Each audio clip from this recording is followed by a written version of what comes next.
புத்திசாலி மனுஷனால தான் அரக்கனை வெல்ல முடியும்னும் அதுக்காக தான் அவனை கொண்டு வந்ததாகவும் அவனை உதவி செய்யும்படியும் கேட்டுக்குச்சு. பிரேவ் உல்ஃப் கழுகு சொன்னதை கேட்டுக்கிட்டான். அரக்கனை எப்படி கொல்றதுங்கிறத பத்தி யோசிச்சுட்டு இருந்தான்.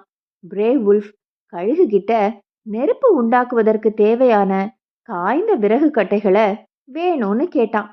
அது எல்லாத்தையும் கழுகு கொண்டு வந்துச்சு. பிரேவ் உல்ஃப் கழுகு கிட்ட உருண்டையான கற்கள் வேணும்னு கூட கேட்டான். அது எல்லாத்தையும் கழுகு கொண்டு வந்துச்சு. எரும மாட்டை கொன்னு அதோட தோல் வேணும்னு பிரேவ் உல்ஃப் கேட்டான். அதையும் கழுகு கொடுத்துச்சு. மாட்டோட இறைச்சிய கழுகு குஞ்சுகள் சாப்பிட்டுச்சு. தோலால் ஆன பாத்திரத்தை பிரேவ் உல்ஃப் செஞ்சான். அதுல மழை நீரை சேகரிச்சுக்கிட்டான்.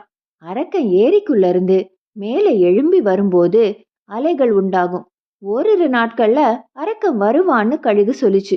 பிரேவ் உல்ஃப் மலை சிகரத்தின் ஓரத்துல மர